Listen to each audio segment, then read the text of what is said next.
Los imperios no temen a otros imperios. Los reyes no temen a otros reyes. Comprenden su lenguaje de poder, de ejércitos y de oro. El verdadero terror, el miedo que hiela la sangre en las venas de un cónsul y hace temblar el suelo de mármol del Senado, nace de un lugar mucho más profundo. Nace del silencio de los millones de olvidados. El miedo a que un día las herramientas decidan que ya no son herramientas. El miedo a que los esclavos recuerden cómo se alzan los puños. Hace más de 2000 años, un hombre rompió sus cadenas, y con su eco amenazó con romperlas del propio mundo. No era un rey, no era un general, era un esclavo, un gladiador. Y esta es su increíble historia. En el año 73 antes del nacimiento de Cristo, la República Romana era la dueña del mundo. Era un coloso con un apetito insaciable, un corazón de mármol que bombeaba legiones hacia los confines de la tierra conocida y recibía a cambio un torrente incesante de oro, grano y gloria. Sus senadores, engalanados con la púrpura del poder, gobernaban sobre un mosaico de pueblos sometidos, desde las costas áridas de Hispania hasta los reinos sofisticados de Grecia y Asia Menor. Roma era una idea, un sistema, una promesa de orden y ley impuesta a punta de espada. Pero bajo el brillo de sus templos y la majestuosidad de sus acueductos, latía un secreto oscuro y vital, el motor que hacía girar las ruedas de su prosperidad. La esclavitud no era una simple mancha en su sociedad, era su cimiento. Millones de almas, despojadas de todo, constituían la base sobre la que se erigía la pirámide del poder romano. Eran una marea humana invisible que trabajaba hasta la extenuación en los latifundia, las gigantescas fincas agrícolas de la aristocracia, donde la esperanza era un sol tan lejano como su tierra natal. Morían por miles en las minas, extrayendo la plata que acuñaba las monedas con las efigies de sus amos. Eran las manos que construían las carreteras, los muelles y las ciudades. Para la ley romana no eran personas, eran instrumentum vocale, herramientas con voz, propiedad. Un bien que se podía comprar, vender, torturar o matar según el capricho de su dueño. Y esta vasta reserva de desesperación, este océano de resentimiento silencioso, convertía a Italia en un polvorín. Y en el fondo de este abismo, en el estrato más bajo de esta jerarquía de la crueldad, existía una institución única, una invención puramente romana que destilaba la violencia hasta convertirla en un arte y un espectáculo. La arena. El mundo de los gladiadores. Un gladiador no era un soldado. Un soldado luchaba por Roma, por el honor, por una paga. Un gladiador luchaba porque no tenía otra opción. Era un prisionero de guerra, quizás un orgulloso guerrero galo que había luchado contra las legiones de César, o un feroz tribal germano capturado en una incursión fronteriza. O este podía ser un criminal condenado, o simplemente un esclavo desafortunado vendido por su amo a un lanista, un tratante de carne humana. Al cruzar las puertas del Ludus, la escuela de gladiadores, su antigua vida se evaporaba. Perdía su nombre, su familia, su identidad. Recibía un nuevo nombre, un nuevo propósito, aprender a matar para el deleite de las multitudes. El Ludus era un infierno diseñado con una eficiencia brutal. Era una prisión de máxima seguridad y un campo de entrenamiento de élite, todo en uno. El día comenzaba antes del alba, con un rancho miserable de gachas y pan duro. Luego venía el entrenamiento, un ritual de sudor, sangre y dolor. Bajo la mirada implacable del lanista y sus instructores, hombres que habían sido gladiadores y habían sobrevivido, los reclutas aprendían a manejar las armas que definirían su nueva existencia. La espada corta y el gran escudo del secutor, el tridente y la red del retiarius, las dos espadas curvas del dimachaerus. Cada movimiento, cada estocada, cada bloqueo, era grabado en sus músculos a base de golpes y gritos. Pero el Ludus era más que un campo de entrenamiento físico. Era una fábrica de demolición psicológica. Se fomentaba la rivalidad, la desconfianza. El hombre con el que compartías el catre un día podría ser el hombre al que tuvieras que matar en la arena al siguiente. La amistad era un lujo peligroso. La única emoción permitida era una agresividad controlada, una furia canalizada para el espectáculo. Y sin embargo, en medio de esta deshumanización, surgía una extraña paradoja. Aunque eran legalmente la forma más baja de propiedad, los gladiadores exitosos se convertían en ídolos. Eran los deportistas superestrella de su tiempo. Los poetas escribían sobre sus hazañas, los niños jugaban a ser ellos, y las matronas de la alta sociedad pagaban fortunas por pasar una noche con un campeón cubierto de cicatrices. Eran basura y leyenda, bestias y semidioses. En el corazón de la fértil Campania, una región famosa por su riqueza y su decadencia, se encontraba la ciudad de Capua, y Capua era la capital no oficial del mundo gladiatorio. Sus anfiteatros eran legendarios, y sus escuelas las más prestigiosas y crueles. Entre ellas destacaba la de Gneo Lentulo Batiato.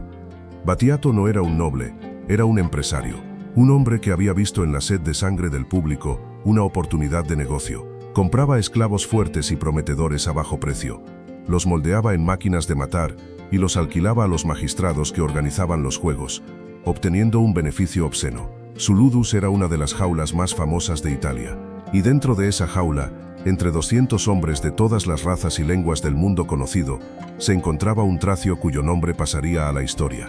Se llamaba Espartaco. No sabemos con certeza cómo llegó allí.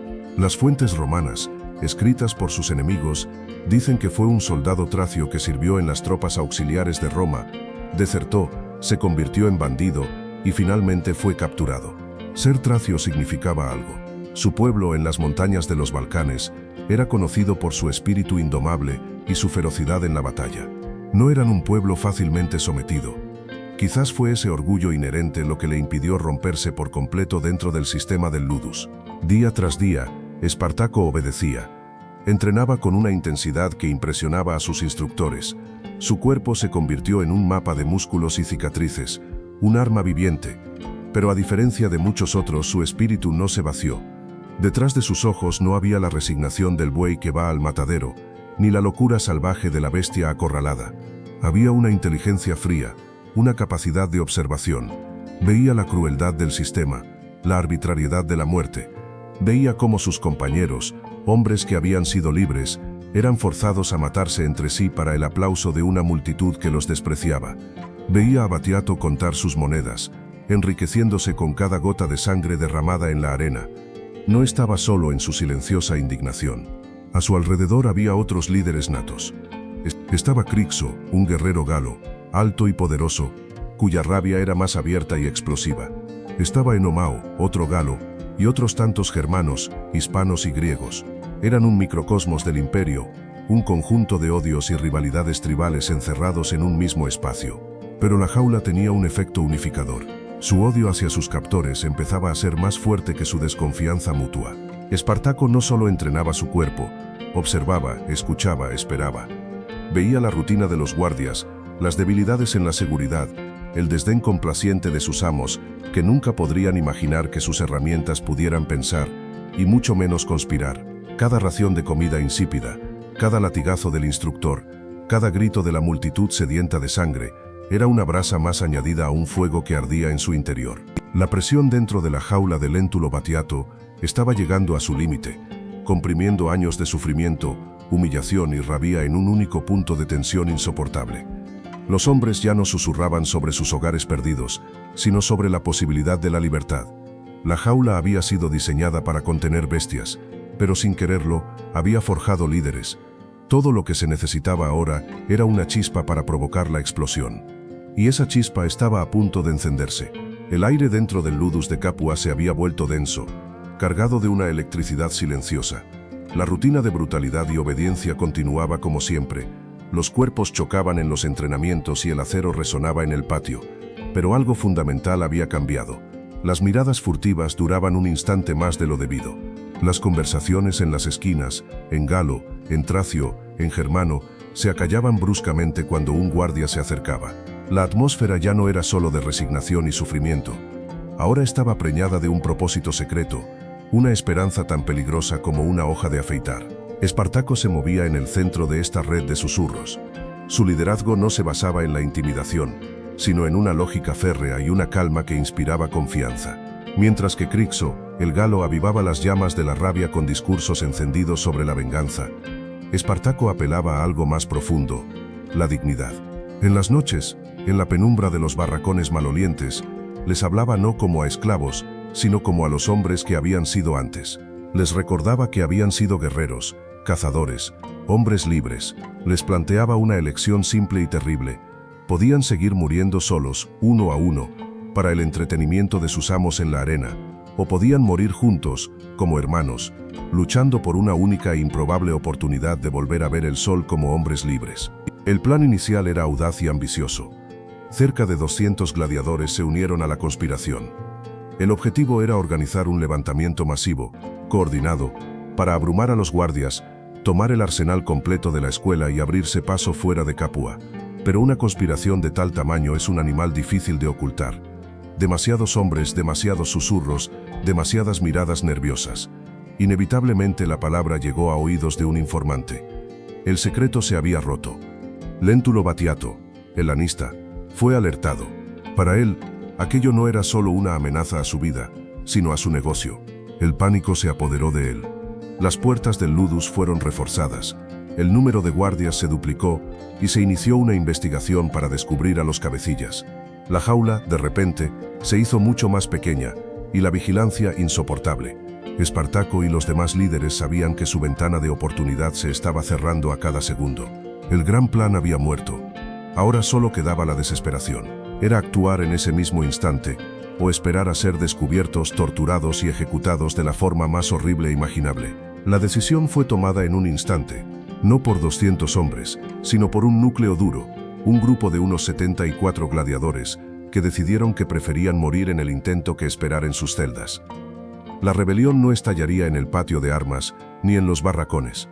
El destino quiso que la oportunidad se presentara en el lugar más mundano y menos vigilado de todo el complejo, la cocina. Fue allí donde se encendió la chispa. Quizás durante el reparto de la comida, o mientras realizaban tareas de limpieza. Un guardia se descuidó, un insulto fue demasiado lejos, o simplemente la tensión acumulada encontró su punto de ruptura. No hubo una señal coordinada, sino un estallido de furia primordial. Espartaco, Crixo y Enomao estaban al frente. No tenían sus espadas, sus escudos ni sus tridentes. Tenían las herramientas de su entorno. Imagina la escena. 70 de los combatientes más letales del mundo, armados con cuchillos de carnicero, espetones para asar la carne, hachas para cortar la leña. El primer grito no fue el de una carga militar, sino el grito desgarrador de un hombre que lo ha perdido todo y ya no tiene nada que temer. El grito de la cocina se convirtió en un rugido colectivo. Los guardias, acostumbrados a tratar con hombres sometidos, se vieron de repente enfrentados a demonios desatados. La sorpresa fue total. Un centinela cayó con un cuchillo de desollar clavado en la garganta. Otro fue ensartado con un asador de hierro. El caos se apoderó del lugar. Los gladiadores, moviéndose con la velocidad y la agilidad que les habían enseñado en sus brutales entrenamientos, convirtieron la cocina en un matadero. El estruendo de la lucha alertó al resto del Ludus. Los gladiadores se abrieron paso a través de los pasillos, un torrente de violencia imparable. No luchaban con la técnica fría de la arena, sino con la ferocidad de la supervivencia. Eran una hermandad de condenados luchando por un último aliento de aire libre. Los guardias, superados en número y en ferocidad, cayeron o huyeron, rompieron las cerraduras, derribaron las puertas y finalmente salieron al patio principal, con los ojos entrecerrados por la luz del sol de Campania, un sol que muchos pensaron que no volverían a ver.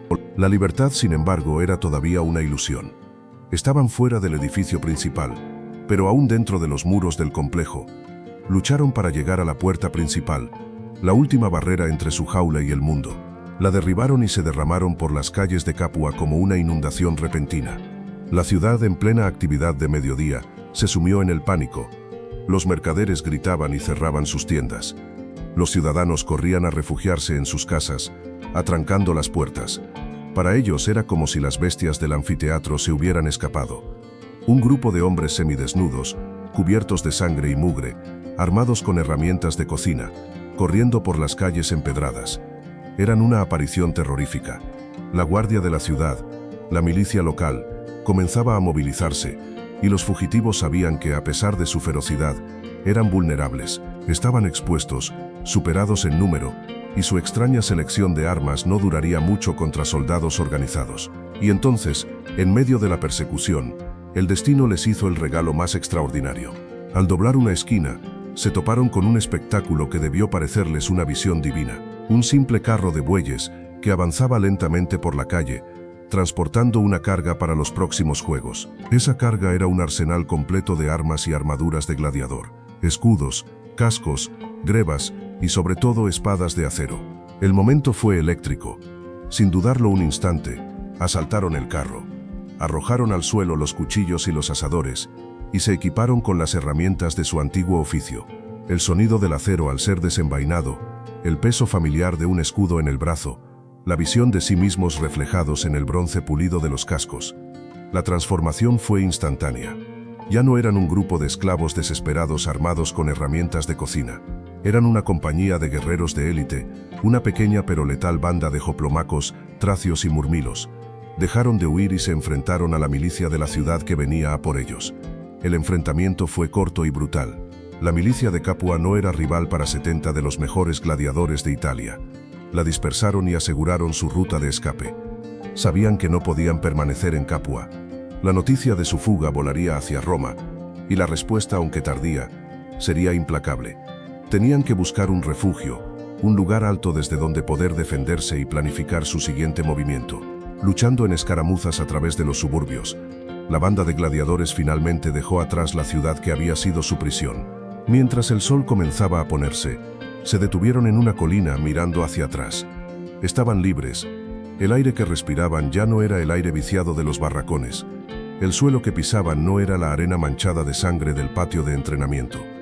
Por primera vez en años, eran dueños de su propio destino. Estaban heridos, exhaustos y eran un puñado de hombres contra el poder más grande del mundo. Pero eran libres. A lo lejos, recortándose contra el cielo crepuscular, se alzaba la silueta imponente y protectora de una montaña, un gigante dormido que ofrecía un santuario natural. Sus ojos se volvieron hacia ella, hacia el Vesubio.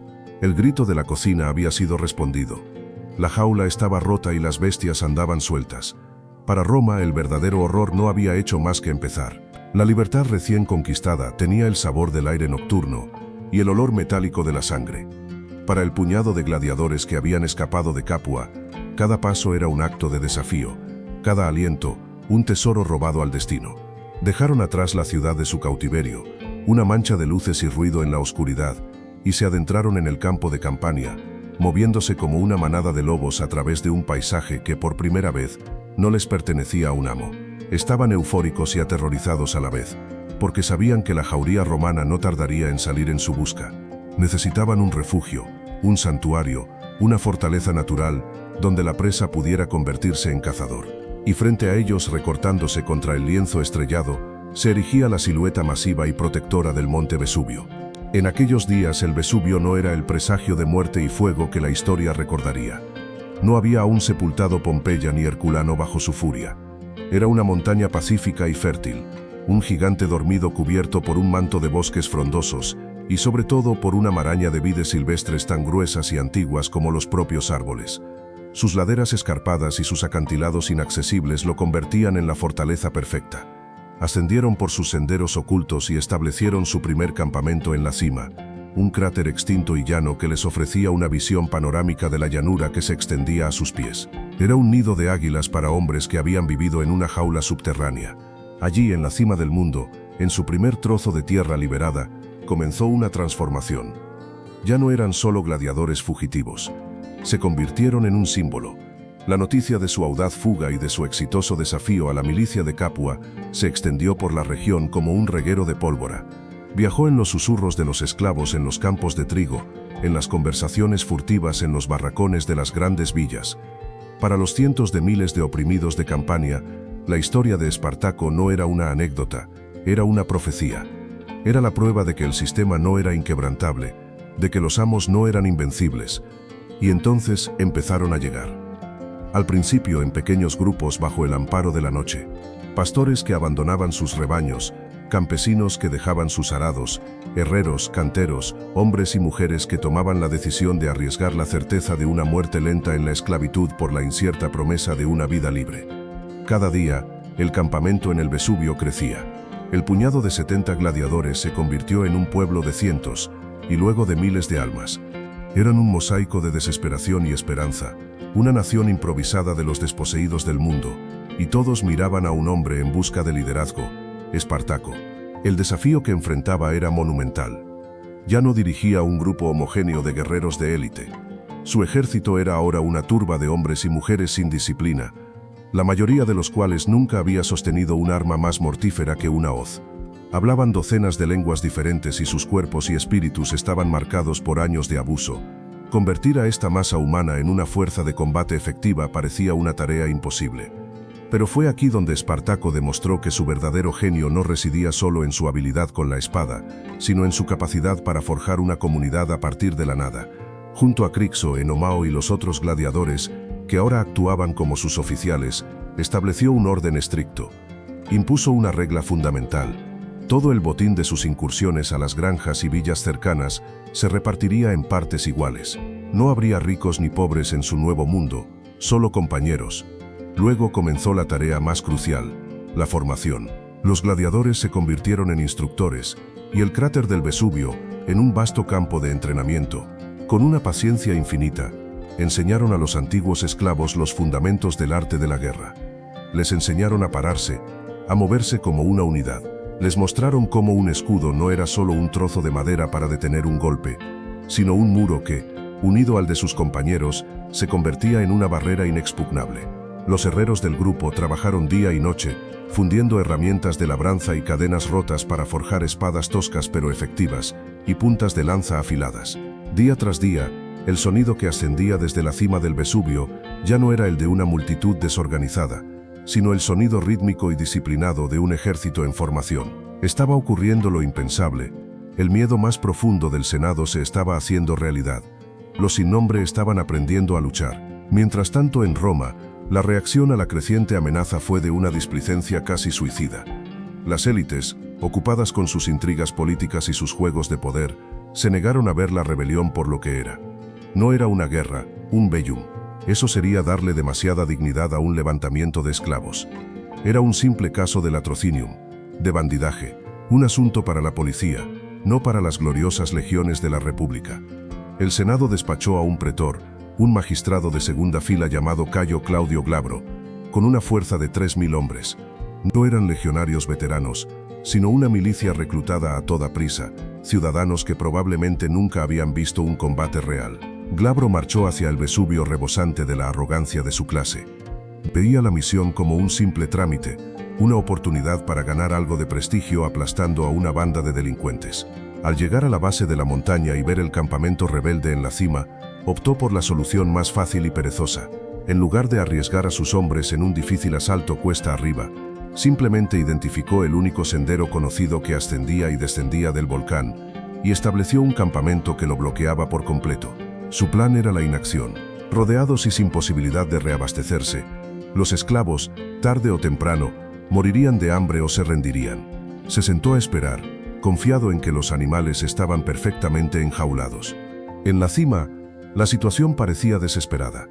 Las fuerzas de Espartaco vieron cómo los romanos construían su bloqueo, sellando su única salida. El hambre comenzaría a hacer mella pronto.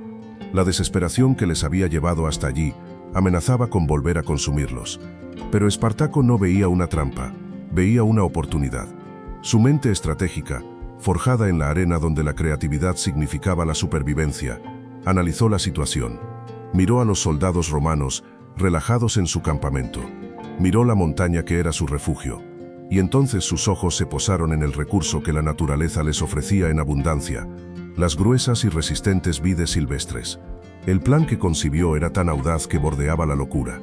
Ordenó a sus hombres que cortaran las vides más largas y fuertes, y que las tejieran, creando una serie de escalas y cuerdas improvisadas lo suficientemente resistentes como para soportar el peso de un hombre. El trabajo se hizo en silencio, lejos de la vista del campamento romano. Cuando la noche cayó, una noche oscura y sin luna, comenzó la operación. Se trasladaron al lado opuesto del cráter, a un risco que descendía casi verticalmente, una pared de roca que Glabro y sus hombres habían considerado, con razón, completamente impracticable. Uno por uno, en un silencio sepulcral, los hombres de Espartaco comenzaron el descenso. Fue un acto de un valor y una confianza increíbles. Colgados de aquellas frágiles cuerdas de vid, con el abismo bajo sus pies, descendieron cientos de metros por la pared del acantilado. Una vez que un número suficiente de hombres llegó a la base, la segunda fase del plan se puso en marcha. Se movieron como fantasmas en la oscuridad, rodeando la base de la montaña hasta llegar a la retaguardia del campamento romano. Los soldados de Glabro dormían plácidamente, sin centinelas, sin fortificaciones, completamente seguros de que el enemigo estaba atrapado muy por encima de ellos. La primera señal de que algo iba mal fue un grito ahogado en la oscuridad. Luego otro, el ejército de Espartaco cayó sobre el campamento romano como una avalancha. Los soldados, despertados bruscamente, se encontraron en medio de una masacre. No tuvieron tiempo de formar líneas, ni de coger sus armas. La milicia, que nunca había sido una fuerza cohesionada, se desintegró en una turba de individuos aterrorizados que corrían para salvar sus vidas. La victoria de los rebeldes fue total y absoluta. Glabro, si es que sobrevivió, huyó en la oscuridad humillado. Al amanecer, la escena era transformadora. El campamento romano estaba en manos de los esclavos, y con él un tesoro invaluable, armas, armaduras, equipo militar y provisiones. Por primera vez, el ejército de Espartaco parecía un verdadero ejército. La victoria en el Vesubio fue mucho más que una simple batalla ganada. Fue un trueno que resonó en toda Italia. Anunció al mundo que la rebelión de los esclavos no era una banda de criminales, sino una fuerza disciplinada y organizada, liderada por un comandante de un genio táctico brillante. La sombra del Vesubio, que había sido su refugio, ahora se proyectaba, larga y amenazante, sobre la propia ciudad de Roma. El amanecer que siguió a la batalla del Vesubio no solo iluminó la carnicería del campamento romano, sino también el nacimiento de un nuevo poder. Para los hombres y mujeres que siguieron a Espartaco, la victoria fue una revelación, una confirmación divina de que su causa era justa y su líder, invencible. El botín de guerra fue mucho más que simples provisiones, fue una transformación. Desecharon sus lanzas improvisadas y sus escudos de madera tosca, se vistieron con las armaduras de los soldados que habían derrotado, ciñeron a sus cinturas el gladius, la espada corta romana, y alzaron los estandartes de las cohortes aniquiladas. Al mirarse unos a otros, ya no veían a un grupo de esclavos fugitivos, veían el reflejo de una legión. La noticia de la humillación de Claudio Glabro voló por toda Italia, no como un susurro, sino como un trueno. El efecto fue sísmico. El goteo de esclavos que se unían a la causa se convirtió en una inundación. De cada rincón de la península, los oprimidos abandonaban a sus amos y emprendían el peligroso viaje para unirse al ejército del gladiador Tracio. El campamento en el Vesubio se quedó pequeño para acoger a la marea humana que llegaba sin cesar. El ejército creció a una velocidad asombrosa, alcanzando las 40.000, luego las 70.000 almas. Ya no era un ejército, era un pueblo en movimiento, una nación itinerante de los desheredados del mundo. Con los guerreros marchaban sus familias, mujeres, niños y ancianos, arrastrando carros cargados con sus escasas pertenencias. Espartaco ya no era solo un general, era el rey y el protector de esta nueva y frágil comunidad. La responsabilidad sobre sus hombros era ahora inmensa. En Roma, la displicencia se había transformado en un pánico helado. Los senadores, que habían despachado el asunto como un problema de bandolerismo, se vieron obligados a enfrentar una verdad aterradora. Estaban en guerra, y no era una guerra en una frontera lejana, sino en el corazón mismo de Italia. La palabra latrocinium fue desterrada de los discursos. Ahora, con los dientes apretados, pronunciaban la palabra bellum, guerra. La República se movilizó, y esta vez no enviaría a milicias de segunda categoría. Desplegó todo el peso de su poder constitucional. En el año 72 a.C., el Senado encomendó la tarea de aplastar la rebelión a los dos cónsules, los magistrados supremos de la República, Lucio Helio Publicola y Genio Cornelio Lentulo Clodiano. Cada uno de ellos recibió el mando de un ejército consular, 2 legiones veteranas y sus correspondientes tropas auxiliares. En total, más de 40.000 soldados profesionales, bien armados y disciplinados, la flor y nata del poder militar romano. La estrategia era un clásico de manual, una tenaza diseñada para aniquilar a cualquier enemigo. Un cónsul marcaría por la ruta principal hacia el sur, mientras que el otro tomaría un camino paralelo. El objetivo era acorralar al ejército de esclavos entre las dos fuerzas y masacrarlo en una batalla decisiva. Sobre el papel, el plan era infalible, pero no contaban con la audacia y la velocidad de su adversario. Espartaco, al enterarse del avance de los ejércitos consulares, tomó una decisión estratégica que definiría su campaña. Sabía que no podía esperar a ser atrapado. Sabía que su gente, cargada con no combatientes, no podía permitirse una batalla campal contra 2 ejércitos a la vez. Su objetivo seguía siendo el mismo, alcanzar los Alpes y la libertad. Y para ello tenía que marchar hacia el norte y romper el cerco antes de que se cerrara. Abandonó la seguridad de las montañas de Campania y se lanzó a la carretera, iniciando la que pasaría a la historia como la Marcha de los Sin Nombre. Con una asombrosa capacidad para obtener información, probablemente a través de la red de esclavos de las regiones que atravesaba. Espartaco conocía los movimientos de sus enemigos y decidió aplicar la más antigua de las estrategias militares: divide y vencerás. En lugar de dejarse atrapar, utilizó la velocidad de su ejército, menos sobrecargado que las legiones con sus pesados trenes de bagajes, para enfrentarse a los cónsules por separado. El primer encuentro fue con el ejército de Léntulo, que avanzaba por los Apeninos. Espartaco, aprovechando el terreno montañoso que dificultaba las formaciones rígidas de las legiones, preparó una emboscada. Sus hombres, ahora veteranos de muchas escaramuzas, luchaban con una ferocidad que los soldados romanos no esperaban. No luchaban por una paga o por la gloria de un general. Luchaban por sus vidas y por las de sus familias que marchaban justo detrás. El ejército de Léntulo, sorprendido y superado en la lucha cuerpo a cuerpo en un terreno desfavorable, fue derrotado y puesto en fuga. Sin detenerse a celebrar, Espartaco sometió a sus hombres a una marcha forzada. Se giró y fue en busca del segundo ejército consular, el de Helio Publícola, que avanzaba sin saber que su colega acababa de ser vencido. El enfrentamiento fue igual de brutal. El ejército de esclavos, con la moral por las nubes tras su reciente victoria, cargó contra las legiones de Helio con una confianza que rozaba la arrogancia. Y una vez más vencieron. Dos ejércitos consulares, el orgullo de la República, habían sido humillados y dispersados en cuestión de semanas por un hombre al que consideraban poco más que una bestia de la arena. El impacto psicológico en Roma fue devastador. La ciudad no había sentido un pánico semejante desde los días oscuros en que Aníbal campeaba a sus anchas por Italia. Los senadores estaban incrédulos. ¿Cómo era posible? Los esclavos capturaron más equipo, más suministros y, lo más importante, capturaron las águilas de plata de las legiones, los estandartes sagrados. Para el ejército rebelde, poseer las águilas romanas era la prueba definitiva de su poder. Para Roma, perderlas era la máxima humillación. Con los ejércitos consulares fuera de juego, el camino hacia el norte estaba despejado. La marcha de los sin nombre continuó, pero su carácter había cambiado. Ya no se movían con sigilo, escondiéndose en las montañas. Ahora marchaban a plena luz del día por las calzadas romanas, una columna interminable de decenas de miles de personas que atravesaba el corazón de Italia como un nuevo pueblo en busca de su tierra prometida. Eran una visión que desafiaba toda lógica romana. Los esclavos actuaban como amos, los sin nombre se habían forjado una identidad, y las herramientas se habían convertido en conquistadores. Su avance parecía imparable. Atravesaron la península y llegaron al rico y fértil Valle del Po, la región conocida como la Galia Cisalpina. Allí les esperaba el último obstáculo significativo entre ellos y su libertad: el gobernador de la provincia, Gayo Casio Longino. Casio, al frente de otras dos legiones, intentó bloquear su paso cerca de la ciudad de Mutina, la actual Módena. Estaba decidido a no cometer los mismos errores que los cónsules, pero se enfrentaba a un ejército que ya no era una turba, sino una máquina de guerra veterana, engrasada con la victoria y endurecida por la adversidad. La batalla de Mutina fue la culminación de la campaña de Espartaco. Su ejército, aplicando las tácticas que había perfeccionado durante meses, aplastó a las legiones de Casio. La victoria fue tan completa que, según algunas fuentes, estuvieron a punto de capturar al propio gobernador.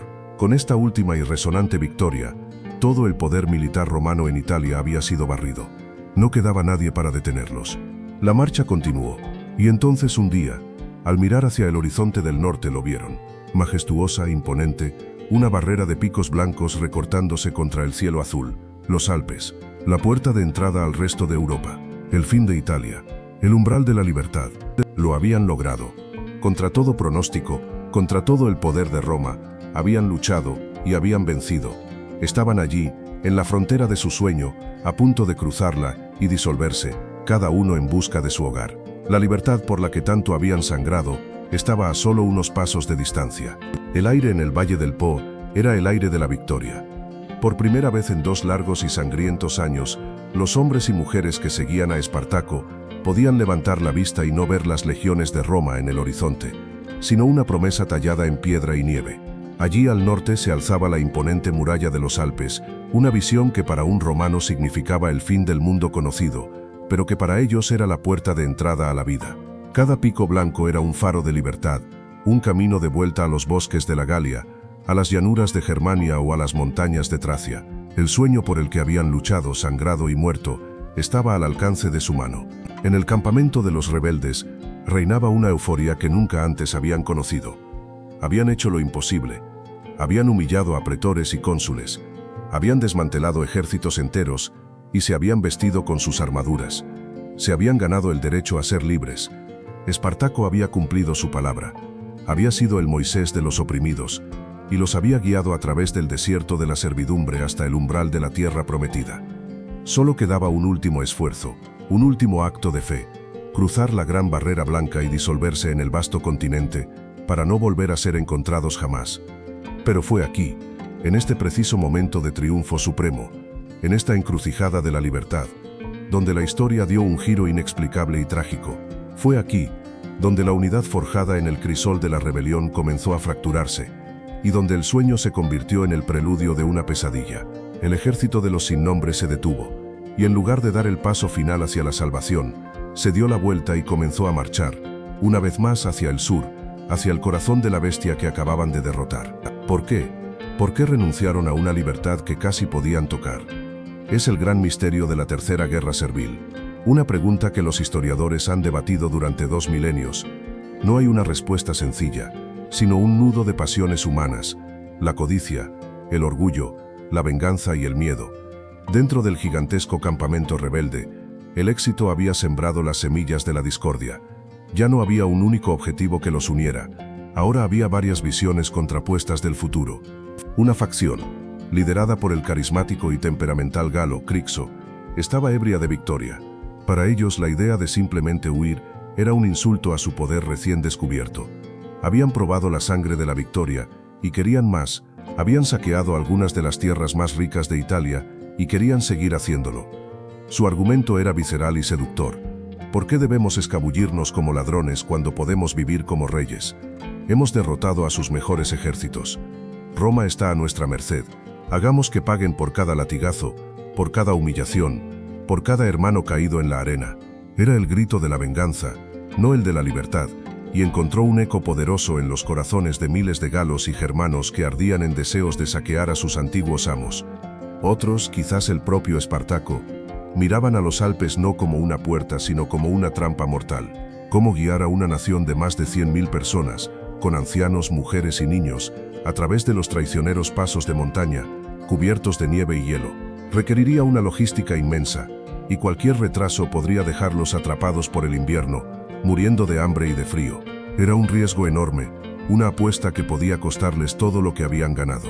Quizás Espartaco, el estratega pragmático, consideró que era un peligro demasiado grande para su pueblo, y luego estaba la simple y pura arrogancia. Se habían vuelto demasiado confiados, habían vencido a todo lo que Roma les había arrojado. ¿Por qué huir? El miedo a las legiones se había evaporado, reemplazado por un sentimiento de invencibilidad. Creían que ningún ejército romano podría volver a hacerles frente. Quizás fue esta soberbia colectiva la que nubló su juicio y les hizo creer que podían vagar por Italia indefinidamente, viviendo de la tierra y del saqueo, como un estado dentro de otro estado. Cualquiera que fuese el debate, el resultado fue una fractura irreparable. La hermandad forjada en el Ludus y consolidada en el Vesubio se rompió. Crixo, incapaz de persuadir a Espartaco y convencido de la superioridad de su propia visión, tomó una decisión fatídica. Anunció que él y sus seguidores se separarían del ejército principal. Unos 30.000 guerreros, en su mayoría galos y germanos, leales a su carismática figura, recogieron sus cosas y abandonaron el campamento principal. El gran ejército de los esclavos se había dividido en dos. Para Espartaco, debió de ser un golpe devastador. Vio cómo una parte de la fuerza que tanto le había costado construir se marchaba, cegada por la rabia y la codicia. Sabía que divididos eran vulnerables, pero no pudo detenerlos. Crixo y sus hombres marcharon hacia el sur de Italia, dejando un rastro de destrucción a su paso, saqueando pueblos y villas sin la disciplina estratégica que Espartaco les había impuesto. Se convirtieron en un objetivo predecible, un clavo que sobresalía esperando el martillo. Y el martillo no tardó en caer. El cónsul Gelio Publícola, tras la humillante derrota sufrida a manos de Espartaco, había logrado reagrupar a sus legiones. Buscaba desesperadamente una oportunidad para restaurar su honor y el de Roma. Y la indisciplina de Crixo se la ofreció en bandeja. En las laderas del monte Gargano, en la Apulia, el ejército consular romano interceptó a la fuerza rebelde de Crixo. La batalla fue un baño de sangre. Sin la guía táctica de Espartaco, La feroz pero desorganizada carga de los galos se estrelló contra el muro de escudos de las legiones disciplinadas. Los romanos, luchando ahora con una furia renovada, masacraron al ejército de Crixo. El propio Crixo murió en el combate, luchando valientemente hasta el final. 2/3 de su ejército fueron aniquilados. La noticia de la catástrofe llegó al campamento de Espartaco como un viento helado. Era la primera gran derrota de la rebelión, una prueba sangrienta de que la arrogancia se pagaba con la muerte.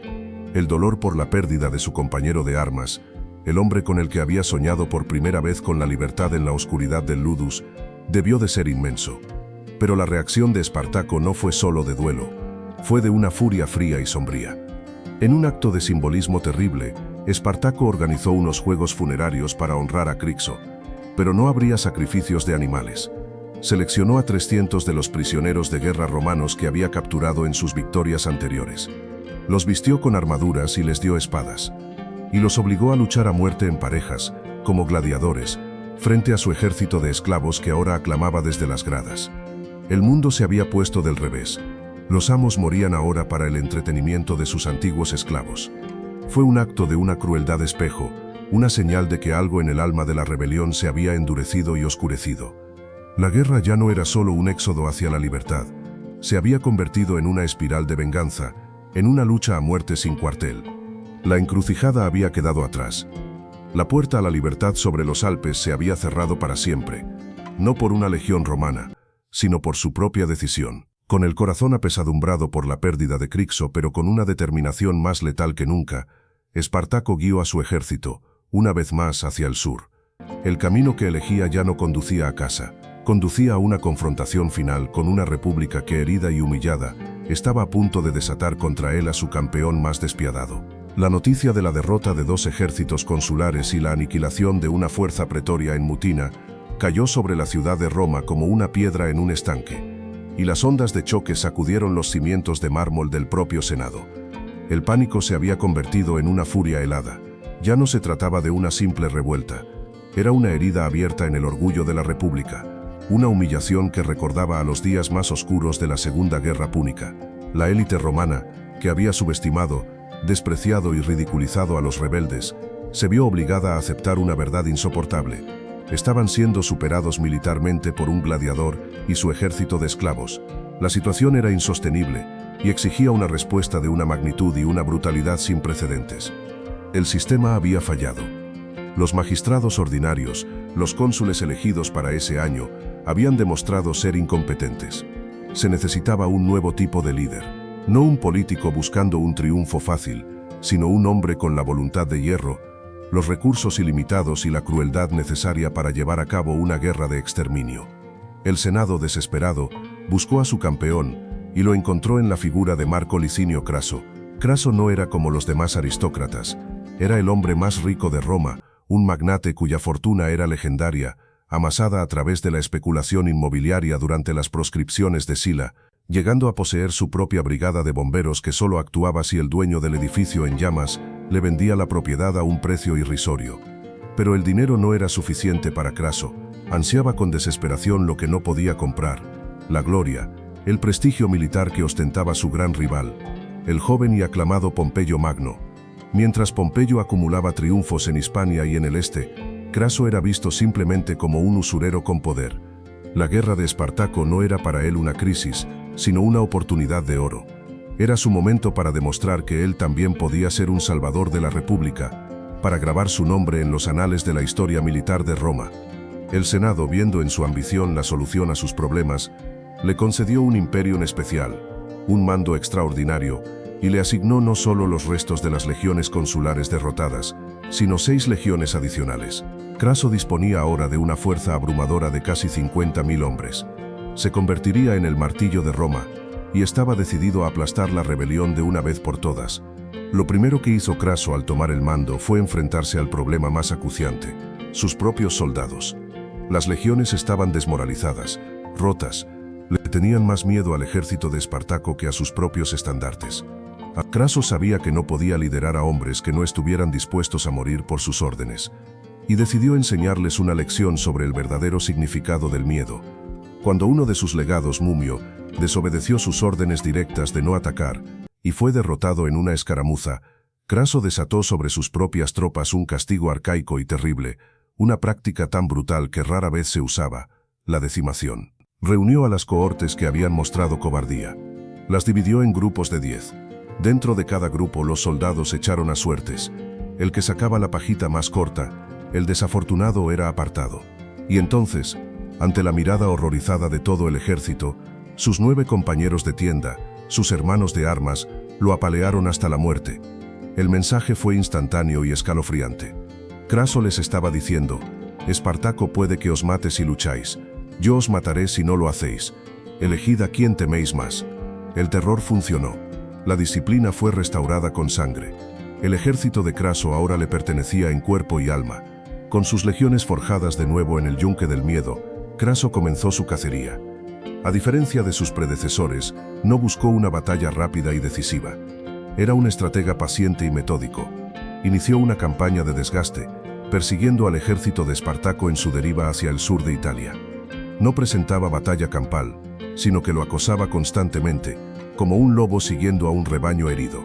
Lanzaba ataques relámpagos sobre sus partidas de aprovisionamiento, cortaba sus rutas de suministro y se retiraba antes de que Espartaco pudiera organizar un contraataque a gran escala.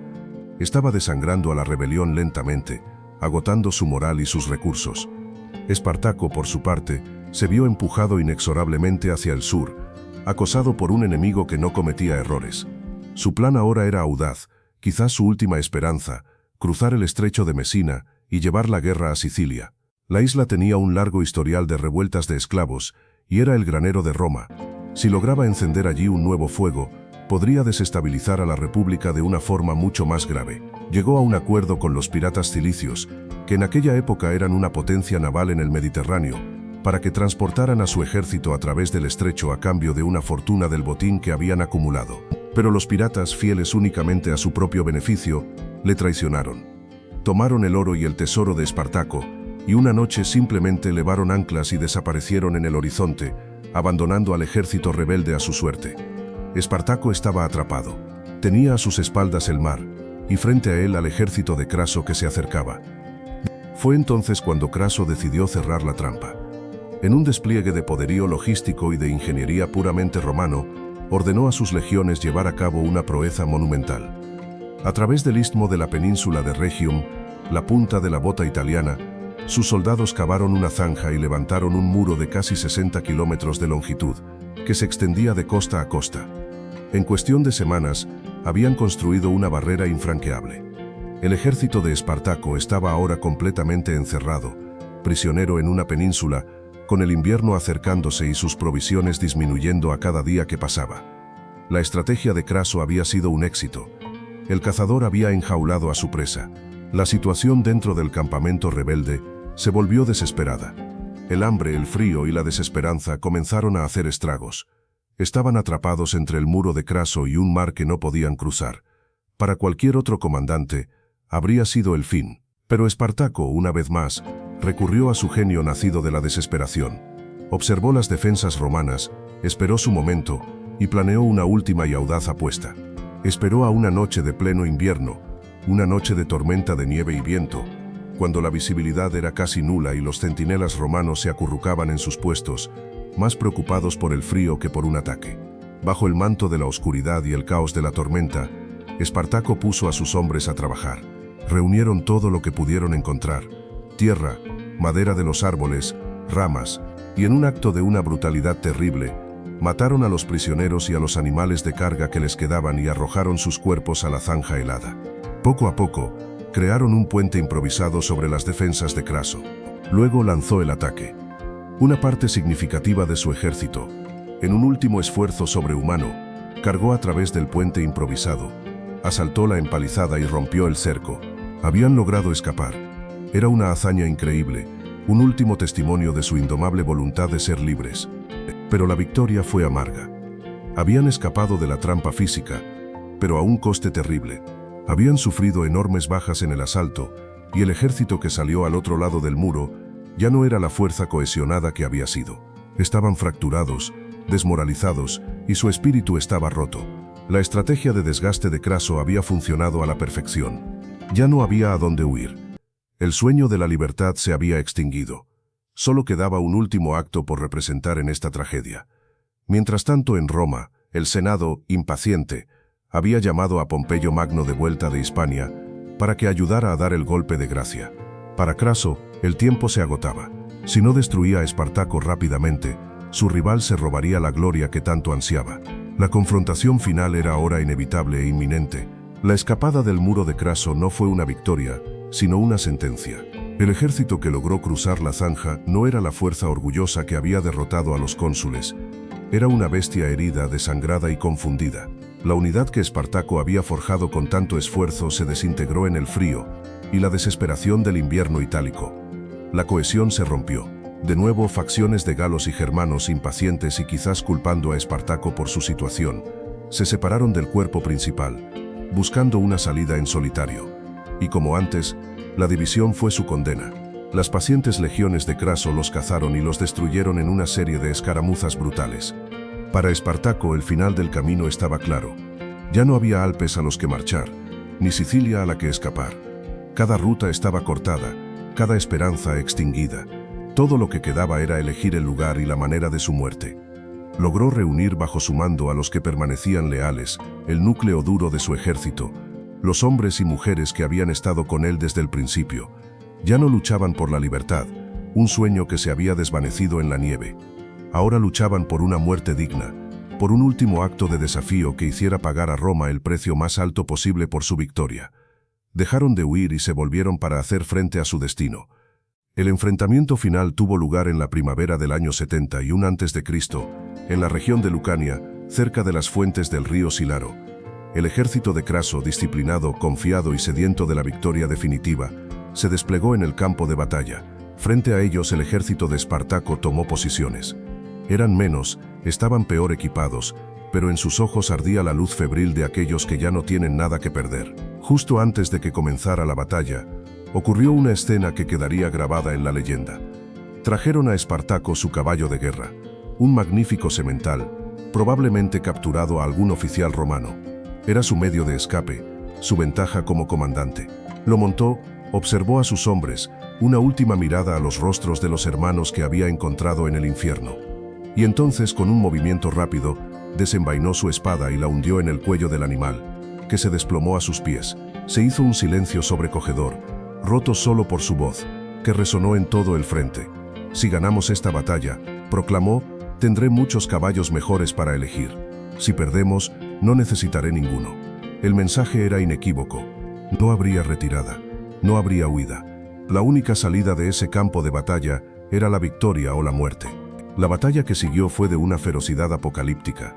Los rebeldes, sabiendo que era su último amanecer, se lanzaron contra las líneas romanas no con táctica, sino con la pura fuerza de la desesperación. Pero Craso era un general metódico, y sus legiones eran un muro de acero y disciplina. Resistieron la carga inicial, y la batalla se convirtió en un gigantesco y caótico remolino de combate cuerpo a cuerpo. En medio de la carnicería, Espartaco tenía un único objetivo. Sabía que no podía destruir al ejército romano, pero quizás podía decapitarlo. Se abrió paso a través de la batalla como un torbellino de muerte, su espada de gladiador subiendo y bajando, buscando un solo hombre entre 50.000, Marco Licinio Craso. Se dice que mató a 2 centuriones que intentaron interponerse en su camino, y que junto a un puñado de sus más leales guardaespaldas, se lanzó en una carga suicida hacia el puesto de mando del general romano. Estuvo cerca, increíblemente cerca, pero las reservas romanas se cerraron a su alrededor. Una jabalina le alcanzó en el muslo y cayó herido. Pero no se detuvo. Apoyándose en su escudo, luchando de rodillas, continuó repartiendo mandobles a los legionarios que se abalanzaban sobre él. Era la personificación de la voluntad indomable, un último acto de desafío contra el imperio que le había robado todo. Finalmente, la superioridad numérica fue demasiado grande. Fue sepultado bajo una montaña de soldados romanos, apuñalado por docenas de espadas. Murió sin que sus enemigos pudieran estar seguros de quién había dado el golpe mortal. El alma de la rebelión se había extinguido. Sin su líder, el resto del ejército rebelde se desmoronó. La batalla se convirtió en una masacre. Los romanos no dieron cuartel, cazando y matando a los fugitivos durante horas. La tercera guerra servil había terminado. Craso había ganado su victoria, pero su momento de gloria fue efímero. Pompeyo Magno, su gran rival, regresaba de su campaña en Hispania con sus legiones. Sus tropas se toparon con un contingente de unos 5.000 rebeldes que habían logrado escapar de la batalla final y los aniquilaron. Con una arrogancia increíble, Pompeyo envió un mensaje al Senado en el que se atribuía el mérito final. Craso ha vencido a los esclavos en una batalla campal, escribió, pero yo he extirpado la guerra de raíz. Craso, furioso por ver su victoria minimizada, decidió que necesitaba un gesto final, un acto tan grandioso y terrible que nadie en Roma pudiera dudar jamás de quién había sido el verdadero vencedor. Su venganza fue tan metódica como su estrategia militar. Unos 6.000 supervivientes de la batalla final fueron capturados con vida, y para ellos, Craso reservó un destino peor que la muerte en el campo de batalla. Ordenó su crucifixión, pero no lo hizo en un lugar discreto. Eligió la carretera más importante y transitada de toda Italia, la Vía Apia, la arteria que conectaba Roma con Capua, el mismo camino por el que ellos habían marchado, el principio y el fin de su viaje. A lo largo de 200 kilómetros, sus legionarios erigieron 6.000 cruces, una cada 30 o 40 metros. En ellas clavaron a los hombres que habían soñado con ser libres. Durante semanas la Vía Apia se convirtió en una avenida del terror, una galería de agonía a cielo abierto. Cualquier mercader, político o simple viajero que recorriera ese camino se veía obligado a presenciar el horrendo espectáculo de cuerpos retorciéndose en un sufrimiento lento, devorados por las aves y la intemperie. El mensaje de Craso y del Senado era brutalmente claro, y no iba dirigido a los muertos sino a los vivos. Era un recordatorio visual para cada esclavo en la República del precio exacto que pagarían por atreverse a soñar. La rebelión fue aplastada. El sistema de esclavitud, lejos de debilitarse, se mantuvo intacto durante siglos. En apariencia, Espartaco había fracasado por completo. Pero la historia tiene una forma extraña de conceder victorias póstumas. Craso crucificó a 6.000 hombres para borrar su memoria, pero al hacerlo inmortalizó a uno. Al negar a Espartaco una tumba, al hacer desaparecer su cuerpo en la vorágine de la batalla, lo liberó de su mortalidad y lo convirtió en una leyenda. Para la élite romana, su nombre se convirtió en un susurro de advertencia, el recuerdo perenne de su mayor vulnerabilidad. Pero para el resto del mundo, a través de los siglos, el nombre de Espartaco se convirtió en algo mucho más grande. Se convirtió en el símbolo universal y eterno de la lucha de los oprimidos, la prueba de que un solo individuo, despojado de todo, puede levantarse y, aunque solo sea por un breve y glorioso momento, hacer que el imperio más grande de la tierra se arrodille. El hombre murió en el campo de batalla, pero la leyenda, nacida en el grito de una cocina en Capua, marcharía para siempre. Y es esa leyenda la que llega hasta nosotros hoy, la historia de un hombre que se negó a ser una cosa y luchó por ser alguien. Pero ahora, la pregunta es para ti. ¿Qué piensas de esta increíble historia? ¿Fue Espartaco un héroe que luchaba por la noble causa de la libertad, o un líder carismático cuya rebelión, de haber triunfado, podría haber sumido a Italia en un caos aún mayor? ¿Fue la respuesta de Roma a una necesidad brutal para preservar el orden, o un acto de tiranía imperdonable? Nos fascina leer vuestras perspectivas, así que déjanos tu opinión en la sección de comentarios. El debate enriquece la historia. Si este viaje al corazón de la República Romana te ha gustado y te ha parecido valioso, te agradeceríamos enormemente que nos dieras un me gusta para que podamos seguir creando contenido como este. Y si no quieres perderte ninguna de nuestras próximas historias, asegúrate de suscribirte al canal y de activar la campanita de notificaciones. Así serás el primero en saber cuándo zarpamos hacia una nueva página de la historia. Gracias por acompañarnos en este increíble relato. Nos vemos en la próxima batalla, en el próximo imperio, en la próxima leyenda.